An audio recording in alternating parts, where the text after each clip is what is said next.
My name is Emily McKinley, Assistant Chief with the Louisville Metro Police Department. Last August, LMPD committed to moving forward with increased transparency and improved efficiency in investigating officer-involved shootings. This most notably included a promise to release body-worn camera footage within 10 business days of the incident. This is not changing, but we are enhancing our method of delivery of that presentation. The following steps have been and will continue to be a part of our commitment and process. Shortly after the incident, the chief or a member of the executive staff will provide a media briefing of preliminary information and address any public safety concerns on scene. Timely information will also be provided on LMPD's social media platforms to keep the public informed. Within 24 and 72 hours of the incident, involved officers will be identified to include current assignment, department photo, and accommodations or disciplinary history. Identifications of involved deceased subjects will occur via the coroner per state law. Within 10 business days, body-worn camera footage will be released with a video introduction and explanation of our investigative processes. Criminal and administrative investigations will continue on all involved, including officers.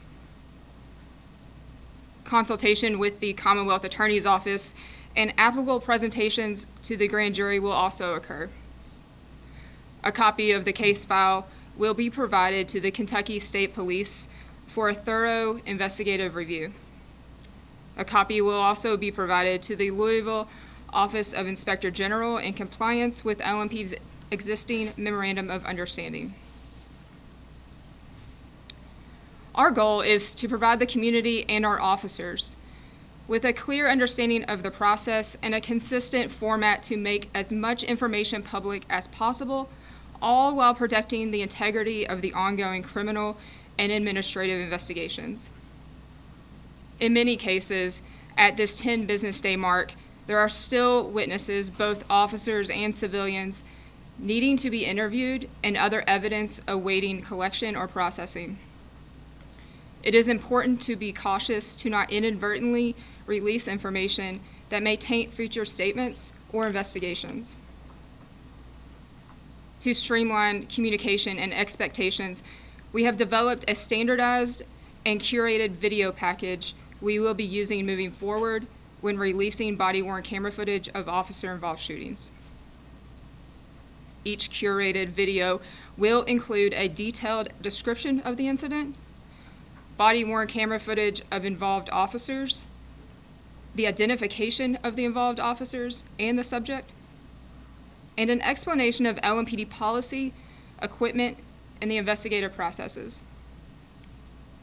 When available, if appropriate for added context, and if it will not hinder the ongoing investigations, the video may also include dispatch radio traffic, 911 calls, scene photos, other surveillance videos, and any other information or evidence that may be available for public release. Going forward, this will be how we release body-worn camera footage for officer-involved shootings. There will not necessarily always be an accompanying press conference. Examples of when it may be necessary to call a press conference may include when there is a public safety concern, when we need the public's assistance with information, when there is a mass shooting or a mass casualty incident, or when the situation otherwise merits the need to communicate critical information to the public. On July 25th, 2024, an officer-involved shooting occurred in the 6600 block of Eaglewood Drive. This is in LMPD's 3rd Division. Today, we will be releasing body-worn camera footage of that incident. On our YouTube page, you will find 2 videos. The first video will be the curated video package I previously discussed. The second video will contain raw body-worn camera footage of each involved officer. By the 10th business day, after an officer-involved shooting. These two types of video package will be shared via our YouTube page publicly and to local media by our Public Information Office via email. We will now play the informational video for you here today, but before the video is played, are there any questions regarding the process I just explained? All right, I'll play the video.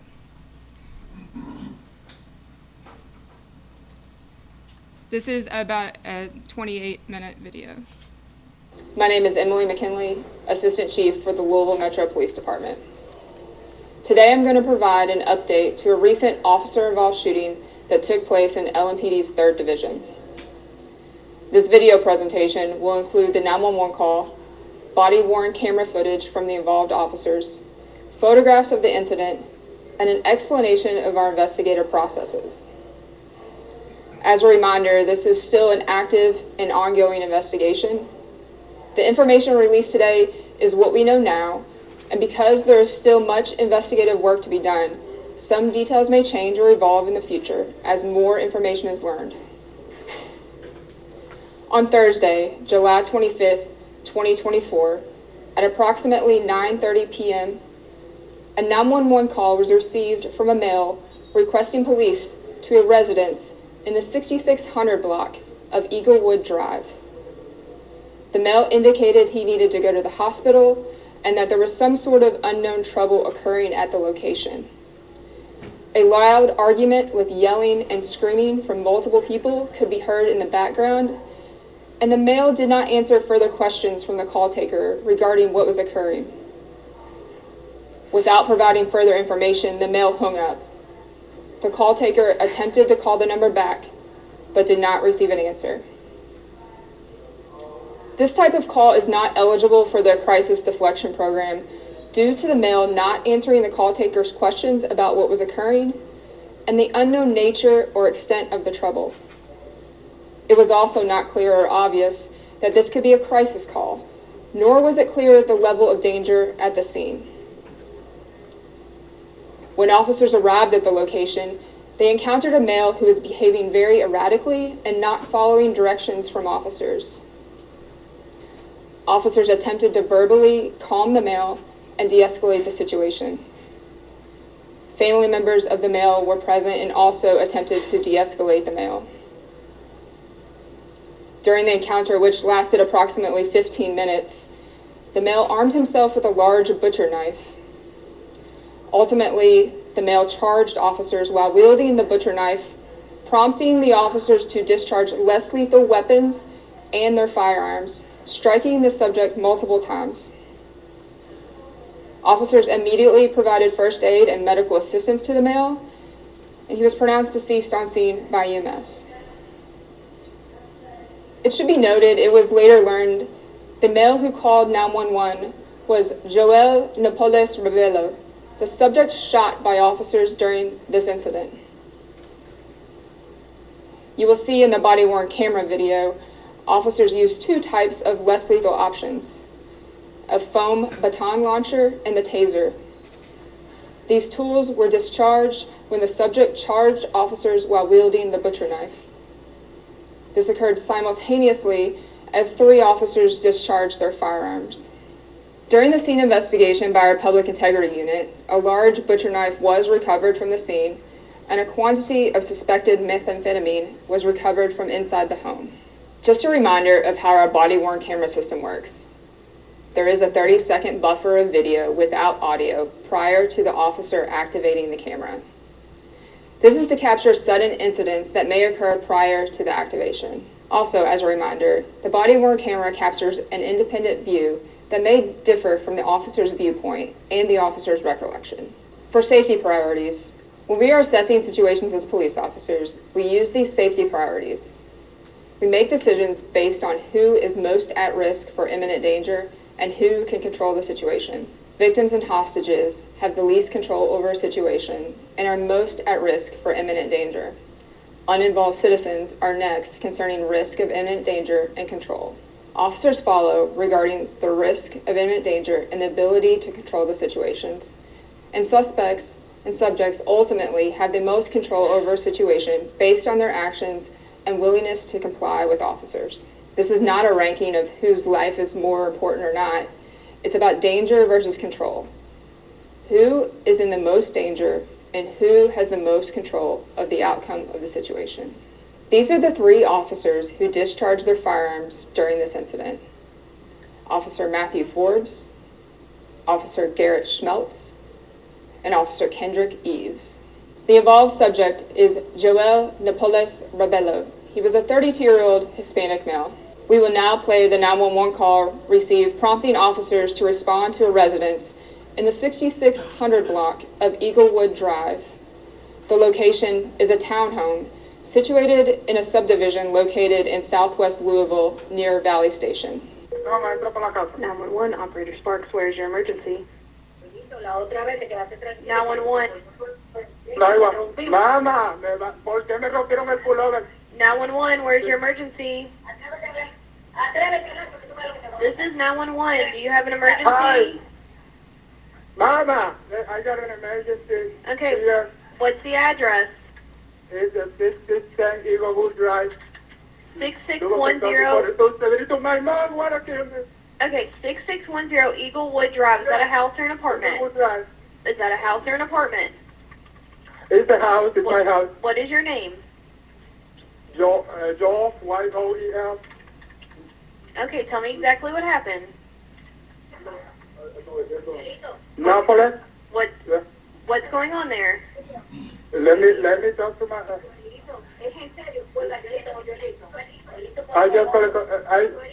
I just need to go to the hospital. So I just feel a little bit bad. It's my sister. She doesn't want me to go to the hospital now. Okay, so Selena. What? Okay. What? Okay. Mama, my mom. okay, so are you needing an ambulance? Okay, Joel, I need to know what's going on there.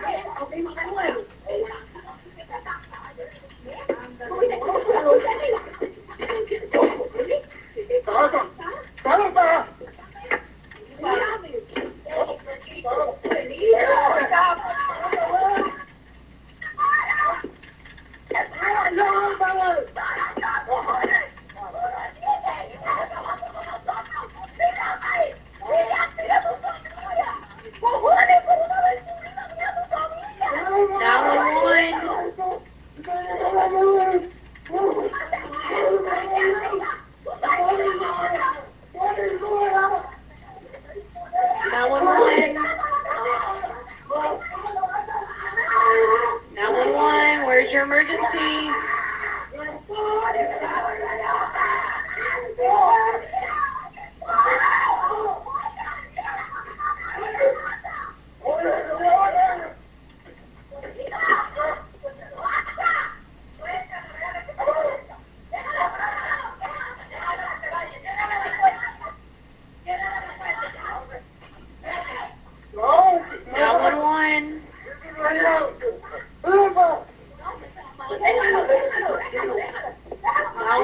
Where's your emergency?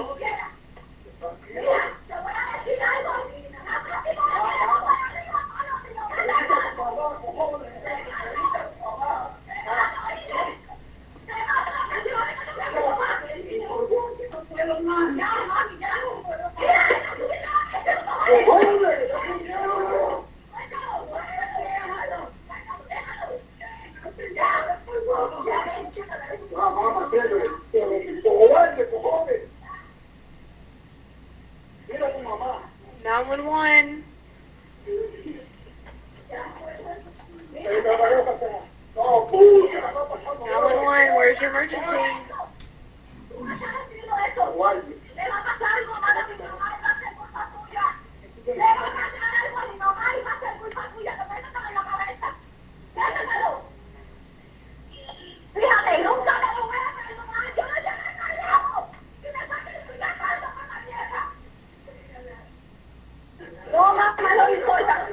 No le importa, pero yo te voy a sacar de aquí, te lo prometo, te lo juro que vamos a sacar esto de aquí. This is 911. Do you have an emergency?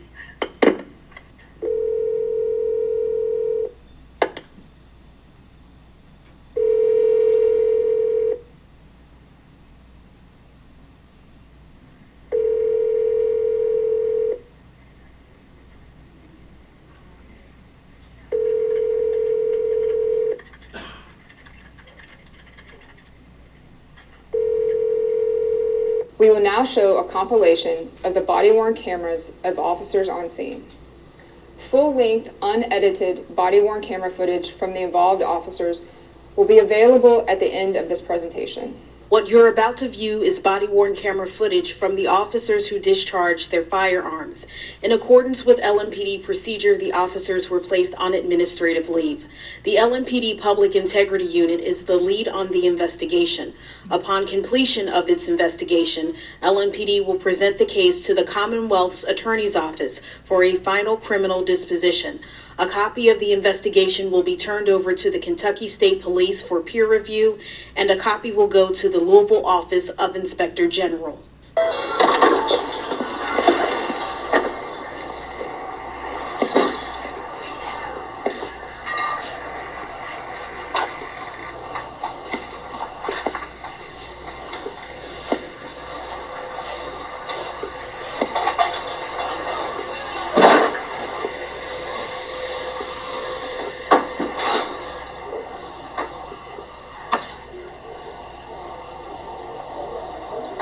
326. I'm not sure what's going on, but they just shut the door in my face.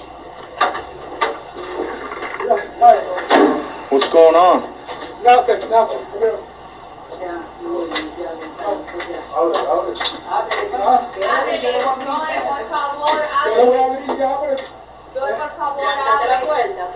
Looks like he's having some kind of episode.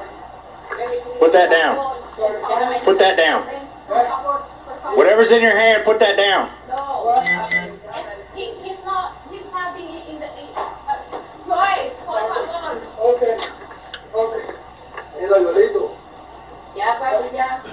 Well, just whatever you have in your hand, just put that down. I'm okay in my house. I know, just put that down.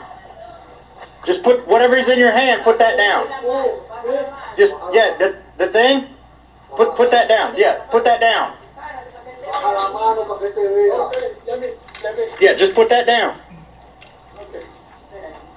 No English, buddy. Anybody speak English? Hey, So what's going on? he's my brother. He's bad. He's upside. I don't know Is he high? On Yes, drugs? he's a little high. On drugs? I don't know. Okay. He's a little aggressive. I can't speak too It's many okay. English. It's Sorry. okay. My mom and my dad, they are nervous like me. Does he live here? Yes, he's the older. He's my brother.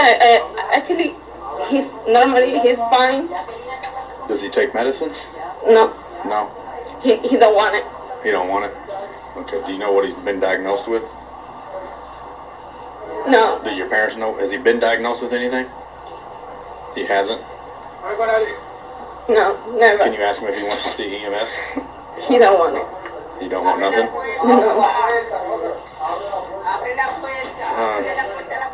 I'm Christian. I'm gonna go to the church. Joy, por favor, para. Habla con ellos, yo no me que quieren hablar contigo. Does he want to go to the hospital? I don't know. Hmm? I don't know, sir. What's his name? Joel, Joel? yes. Does he speak English? Yes. He does? Yes. Joel! Joel, mira. Joel! Joel! Joel! Joel, yo no Joel. sé que quieren hablar contigo. Can you talk to me? Yeah. Can you talk to me? Go to the police. This is my house. I'm gonna go to the police house. What? What?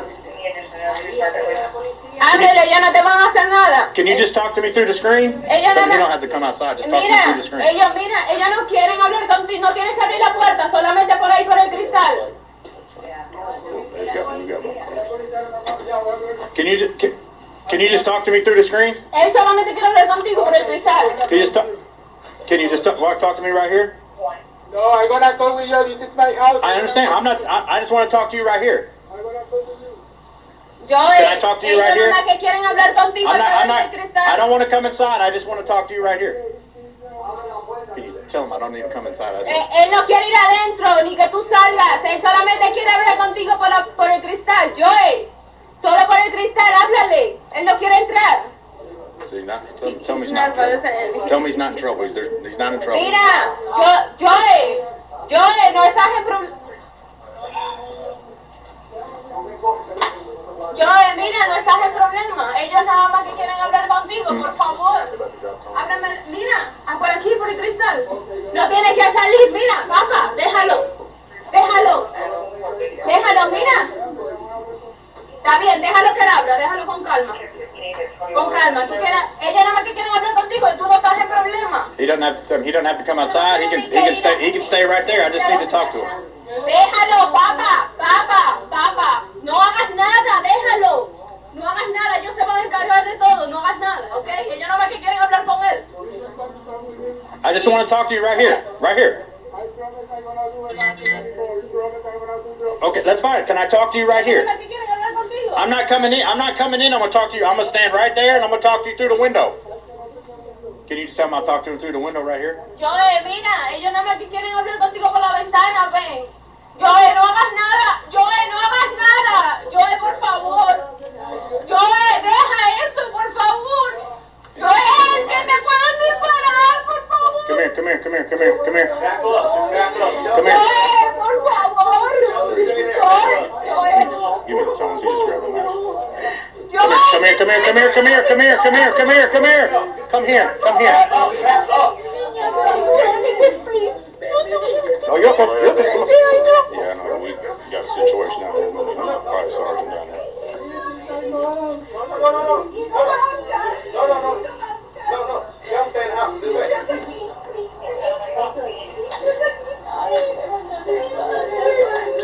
He's got a huge butcher knife in his hand. His dad is inside. I got his mom and dad outside. Drop that knife! Drop that knife! Drop that knife! Drop that knife! Stay in the house. Stay in the house. Drop that knife!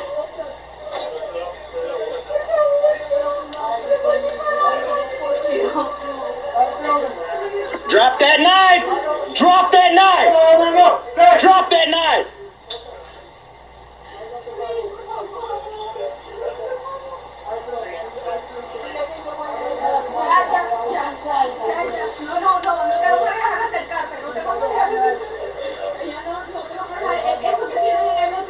Stay. It's a glass pot. It's a glass pot. Everybody's out of the house now.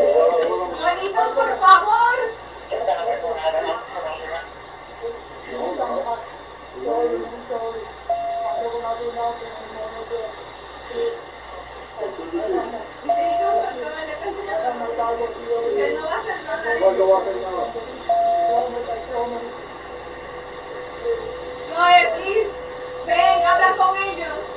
Deja el cuchillo adentro, por favor. Joel, stay there. Just stay there. Stay there. Joel, just stay there. Okay, stay there. Stay there. Sit in that chair right there. Sit in that chair. Sit in that chair. Sit in this chair right here.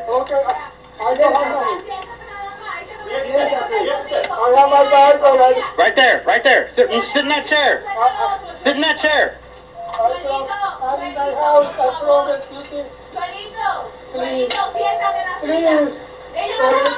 Just sit in the chair. Just sit in that chair. No, it's part of that pot. It's part of that pot that he's got.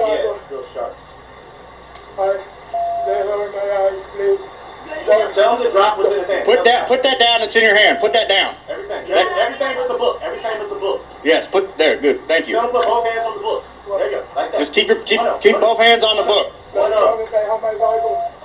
don't pick that up. I have my Bible, please. I'm not gonna do nothing. Please. Tell him to drop it. 2 hands. Put that down. Put that down. Okay. Sorry.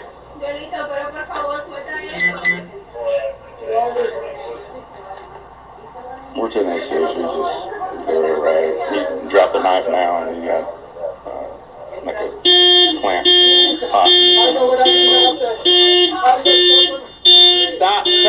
Turn the alarm off. Turn the alarm off. Turn the alarm off. Turn the alarm off. There you go. Put the keys down. Put the keys down. Put the keys down.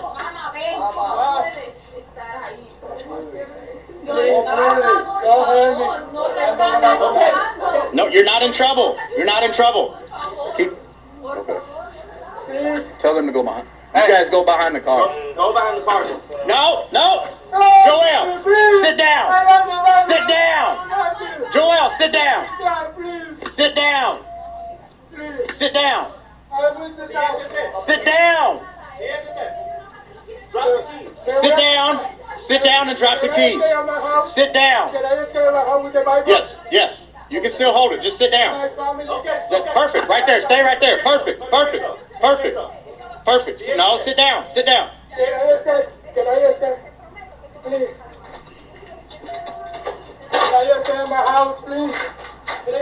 I never said you couldn't sit. Sit. Sit. Turn it off. Turn that off.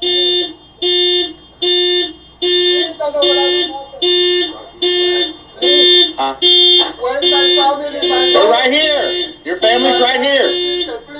They're right here. Turn the alarm off. Turn the alarm off. Turn the alarm off. Put that knife down. Put that knife down. Joel, put that knife down. Put that knife down. Put the knife down. Put that knife down. Put that knife down. Put that knife down. Just put that knife down. Put that knife down. Put that knife down.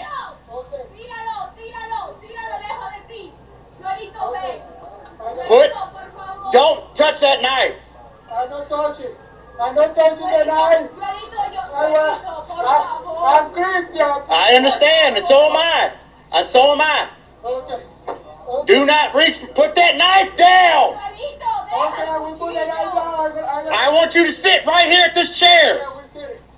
I want you to sit right here on this chair. Right here on this chair. Okay, for my sister and my dad. Because I confuse everything, please. I'm Christian. Turn your sirens off. Turn your sirens off. Please. Don't hurt them, please. I don't want to. Don't do nothing to my sister. Nobody's going to do anything, Joel. We just want to talk to you and figure out what's going on. Okay, okay. I just want to figure out what's going on. Nobody's in trouble, no nothing.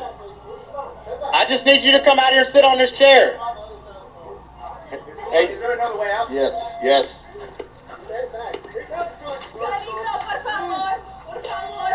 Come out the chair. Come out and sit in that chair. Sit in that chair. Sit in that chair. Sit in that chair. I understand. I just need you to sit down so we can figure it out. I understand that. Nobody's taking you from your house. Nobody's taking you from your house. Nobody's taking you. Nobody's taking you. They're right there. They're right there. Nobody's taking you anywhere. I need you to sit down. I need you to sit right here in this chair. No, I need you to sit away from that knife. I need you to sit away from that knife. Sit right here. Sit right here. It's right in front of him. Just sit right here. Sit right in there. Come out here and sit in this chair. Turn the alarm off. Drop that knife. Don't pick that knife up. I got it. Drop that knife. Drop that knife. Drop that knife. Drop that knife. Come out here and sit down. No, get back. Get back. Just get back. Just get back. I just need you to turn your alarm off so I can talk to you. Turn your alarm. There. Now throw the keys on the ground. Throw the keys on the ground. The key? Throw the keys on the ground. Throw them on the ground so you don't turn it on. Thank you. Thank you. Now come out here and sit in this chair so I can talk to you. Come back and come in. Drop that knife, Joel. Put the knife there. Joel, drop that knife. Okay, I will drop it. Drop the knife. Throw the knife out here. Throw the knife out here. Can I drop it? Throw it out here. On the ground. On the ground. I will drop it. Throw it out here. Throw it out here. Where is my mom? Throw it right here. Where is my mom? They're right here. They're right Throw there. that knife out here.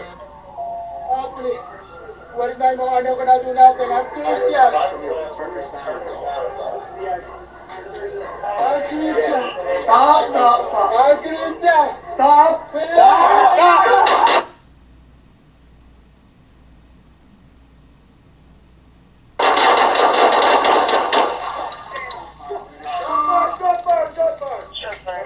Back up. Get away from me. Get away.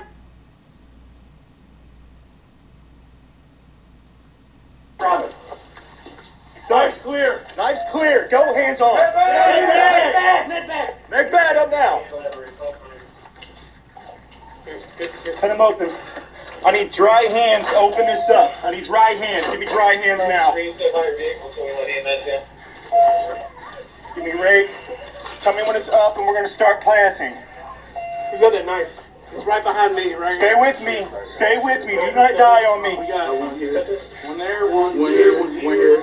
All uses of force must be objectively reasonable as viewed from the perspective of a reasonable officer on scene. Graham versus Connor is a Supreme Court decision guiding the use of force by police officers. The factors of that decision are commonly referred to as Graham factors, which are the severity of the crime, the immediacy of the threat, the resistance posed by the subject, and the potential flight of the subject. LMPD policy requires de-escalation techniques to be used in all interactions when it is safe, under the totality of the circumstances, and both time and opportunity allow. Prior to using force, officers will, where reasonable and practical, utilize critical thinking decision-making framework to analyze and respond to incidents. Officers will continuously assess the situation and changing circumstances to modulate their decisions on their use of force appropriately.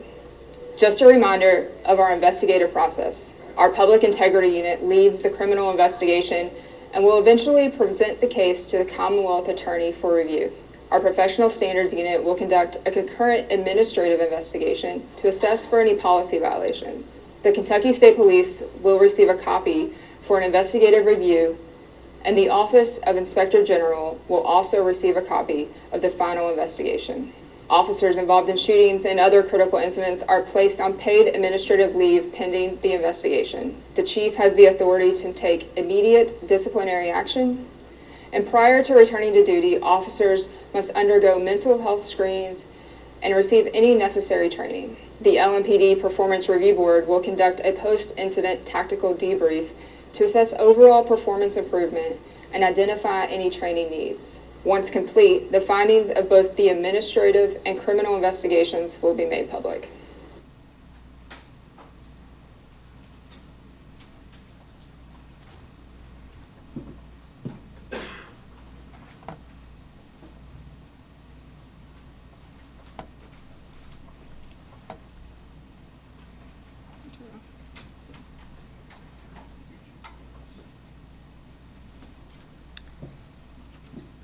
So this is the format body-worn camera footage of officer-involved shootings will be released.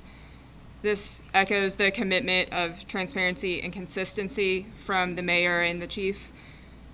All available public information is contained in that video. Any further questions may be directed to our public information office. We'll attempt to answer any questions that you all might have about the process or anything that was discussed today. Thank you. Oh, I'm sorry. I just had a quick question. I think you had said earlier that less lethal or not lethal force was used, but it seemed like it was used at the same time as other officers were using live rounds. Is that correct? That's correct. Okay, I just wanted to clarify. Thank you. Yes. Anybody else? Is there a protocol on when you use a taser, when you use non-lethal projectiles, then you use your sidearm? Our use of force policy is pretty lengthy, explains when you can use various types of tools.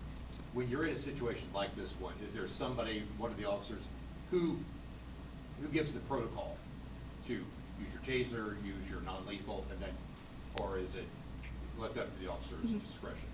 Officers communicate with each other while they're on scene, so that's for the officers to communicate with each other while they're on scene. Can you talk about, like, the officers, you could clearly tell that they said several times to him, drop the knife, sit down, and stuff like that. Can you just talk about that? And the fact Right. that, you know, officers go to the scene and, you know, don't ever want to have to use deadly force. Right. This is never a situation that any officer wants to have to encounter. This is a life-changing moment that officers have to make split-second decisions. And the officers were pleading with him for compliance. And they gave multiple opportunities for that. You know, and it's unfortunate that this is the way that it did end. What are the protocols to get mental health professionals on scene or non? I mean, obviously this call, you said that call didn't qualify, but is there a protocol in place to bring in people who are trained with mental health crises? And when people might not speak English as their first language, what is the protocol to get either a bilingual officer or a translator out to a scene? Right. We do have protocols for the second question about bilingual and translators. We do have officers that are bilingual, and officers can request those services. And we do have contracts with language lines, so we can utilize those services. It's situational based, so if it's conducive to the situation to use a language line, we have that option. If an officer that may be bilingual can arrive on scene in a timely manner to take control of that situation, that is also an option as well. And I'm sorry, what was the first? The first one was about getting mental health professionals. Yes. I know it didn't qualify for the Right. diversion, but is there a protocol to get either CIT officers or non-police Right. mental health professionals out there? So the question was, is there a protocol to get mental health professionals to scenes and as well as CIT officers? Yeah, like in this one, they showed up and they quickly kind of determined this man was having some kind of behavioral health. Right. So every officer is CIT trained. Every officer receives a 40-hour CIT course, so every officer is CIT certified when they exit the police academy, and they receive ongoing training for crisis intervention throughout their career. As far as the mental health professionals and utilizing deflection services, officers can make that call if they recognize a situation could be best served by a mental health professional. They can ask for MetroSafe to have someone dispatched or have some assistance come to that scene. Again, this situation was not a situation where that would be recommended. Thank you.